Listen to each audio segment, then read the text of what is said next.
This happened when I was in 10th grade at Riverside High, a pretty normal public school in a quiet town. Nothing unusual ever really happened there, which is probably why this day still sticks with me. At the time, I took the school bus every morning and afternoon. My house was only about 10 minutes away, so it was part of my daily routine. One spring afternoon, I was sitting in my second period English class, which I honestly found painfully boring. That day wasn't any different. With around 20 minutes left in class, I raised my hand and asked my teacher if I could use the restroom. She nodded, and I left the room. The hallway was empty as I walked toward the bathrooms, which were at the end of the corridor around a corner. While I was inside one of the stalls, I suddenly heard the bathroom door open. But no one came in.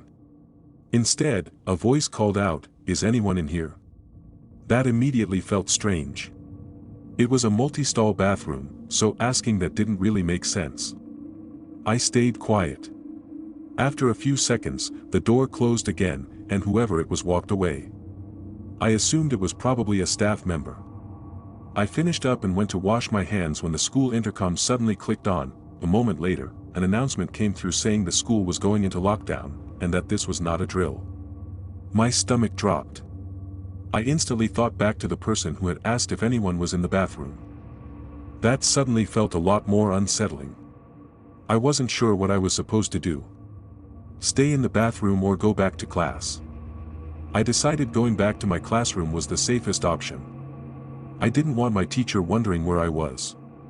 I cracked the bathroom door open and stepped into the hallway. It was still completely empty and unusually quiet. No voices. No movement. As I reached the corner leading back to my classroom hallway, I heard footsteps. At first, I assumed it was a teacher. I paused and stepped back slightly, hoping they'd just pass by, but the footsteps kept coming closer. My heart started racing. I turned around and quickly walked down the hallway in the opposite direction, turning into another corridor.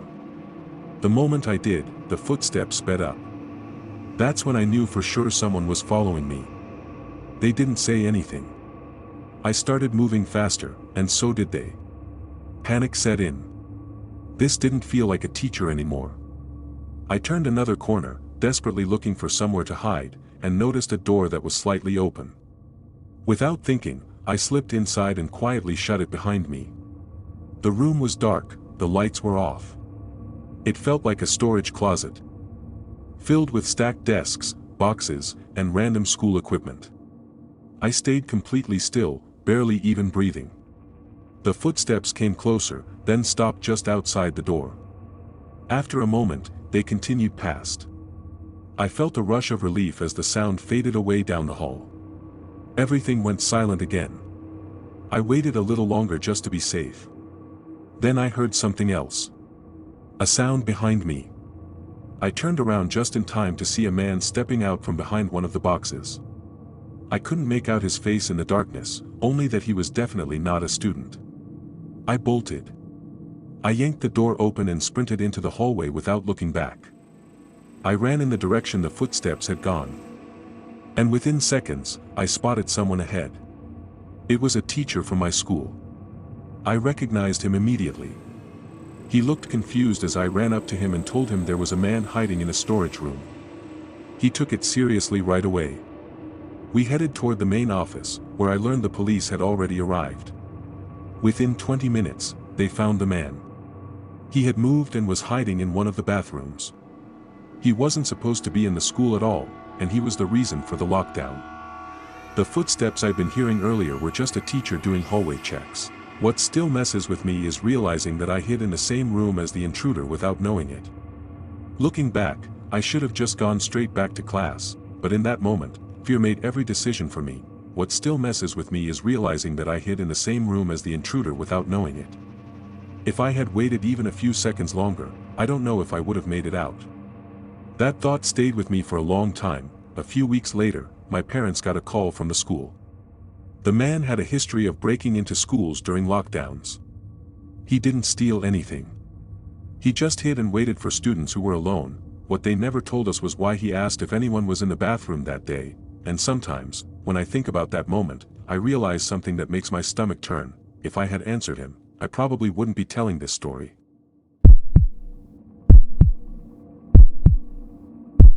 I'm a high school math teacher, and my classroom is located on the first floor of high school, near the far end of the building.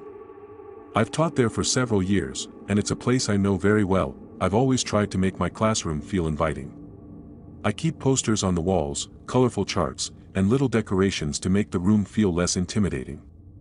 Math can be stressful for a lot of students, and I genuinely enjoy helping them feel more confident. Teaching isn't just a job for me. It's something I care deeply about. This happened last year during 5th period, which was one of the few times in the day when I didn't have a class scheduled. I usually used that period to grade assignments, catch up on paperwork, or prepare lessons. That afternoon was no different. It was warm and sunny outside, the kind of day where the air feels calm and everything seems normal. About 15 minutes into the period, while I was sitting at my desk grading papers, the school intercom suddenly came on. A moment later, we were informed that the school was going into lockdown. No explanation was given. I immediately followed protocol. I locked my classroom door and shut off the lights. The blinds were already closed because earlier in the day the sunlight had been shining directly into my eyes while I was teaching. I remember thinking how strange it felt to sit there in silence, not knowing what was happening elsewhere in the building. For several minutes, nothing happened at all. The school was eerily quiet. No voices. No footsteps. I stayed seated at my desk in the corner of the room, listening carefully. Then I noticed something that made my chest tighten. A shadow moved across the windows at the back of my classroom. My room had a long row of windows that faced the side of the school. Outside was a narrow grassy area, a few small trees, and thick bushes lining the building. There was no reason for anyone to be walking that close to the school. The sidewalk was much farther away. I couldn't see the person clearly, only their shadow sliding past the windows, but it looked like a man. A bad feeling settled in immediately. As I watched the shadow move, I suddenly remembered something that made my stomach drop. One of my windows was open. Earlier, when my last class had ended, I had cracked it open slightly to let some fresh air in. I hadn't even thought about it afterward. That window was on the opposite side of the room from where I was sitting. I debated whether I should get up and try to close it, but the shadow outside was moving in that exact direction. I knew there was no way I'd reach it in time. I hoped he would just keep walking. Instead, I heard the faint sound of the window being lifted. I saw a man's arm reach inside the room. Without thinking, I dropped to the floor and crawled under my desk. The desk had a solid panel on one side, which blocked the view from the rest of the room unless someone walked around it. I pressed myself as far back as I could and stayed completely still, barely breathing. I had no idea if he had heard me move. A moment later, I heard him climb through the window and step into my classroom. He stayed near the back corner of the room, close to the windows. I could hear small movements, subtle shifts, the sound of fabric brushing against something. My heart was pounding so hard that I was terrified it would give me away. I wanted to call for help, but I didn't dare make a sound. Minutes passed slowly. He didn't move closer, but he didn't leave either. The classroom door was only a few feet away from where I was hiding, and I started to think about running for it. The longer I waited, the worse the fear became. Just as I was building the courage to move, I heard him start walking. His footsteps moved closer, and my heart sank. I was certain he was coming toward me, but instead, he walked past my desk and toward the classroom door. He stood there quietly for a moment, as if listening. Then I heard the sound of the door unlocking. He left. I waited several seconds before daring to move. When I finally crawled out from under the desk, my hands were shaking. I ran to the door, locked it again, and immediately called the principal to explain what had happened. About 10 minutes later, I was told the lockdown had been lifted. Security had located the man. He had been seen acting suspiciously around campus, which is what caused the lockdown in the first place. I still can't believe he got into my classroom through that window. I make sure they're always closed now.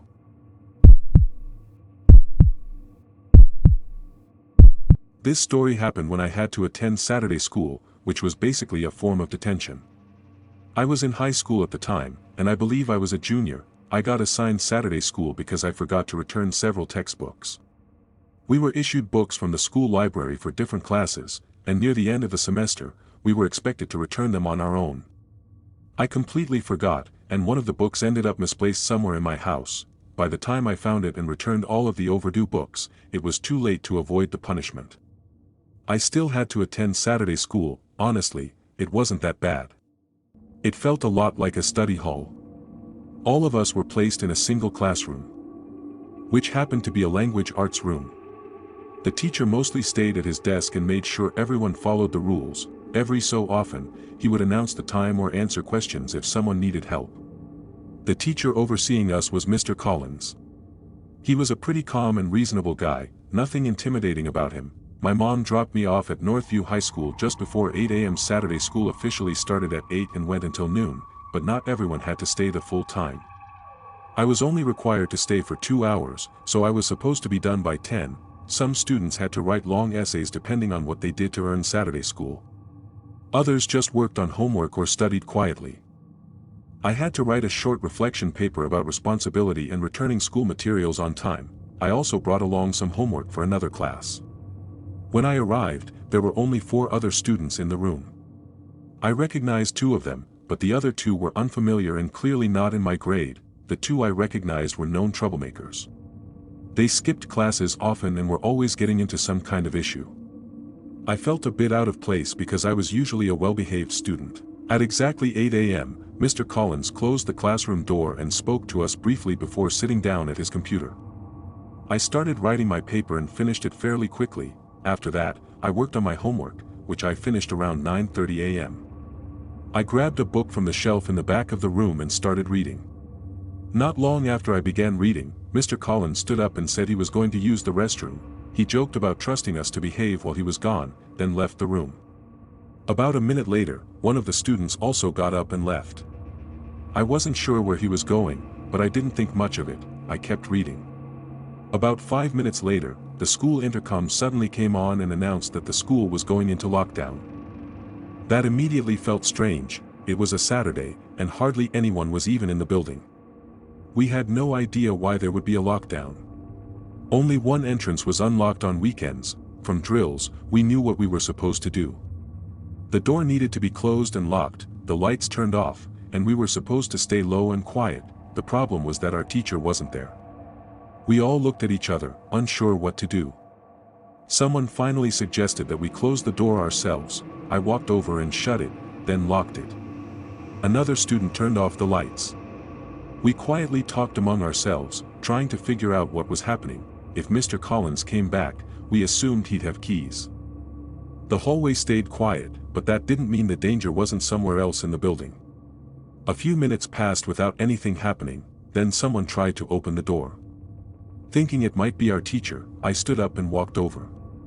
When I looked through the window, no one was there. I went back to my seat, feeling uneasy. Less than a minute later, we heard distant shouting from somewhere in the hallway. Then there was more knocking at our door. I walked over again and looked out the window. It was the student who had left earlier. He was panicking, yelling for us to let him in. I was about to unlock the door when I heard louder shouting down the hallway. Someone yelled the word police. The student at the door immediately ran away down the hall. A few minutes later, the lockdown was lifted, and several police officers knocked on our classroom door. We let them in, and they explained what had happened. When Mr. Collins left to use the restroom, the student had followed him and attacked him from behind, knocking him unconscious. A janitor witnessed part of the incident, and the student ran, triggering the lockdown. Police were called right away. Mr. Collins was taken to the hospital with a minor concussion, but he ended up being okay. I later heard that the student had a history of violent behavior and had been suspended before.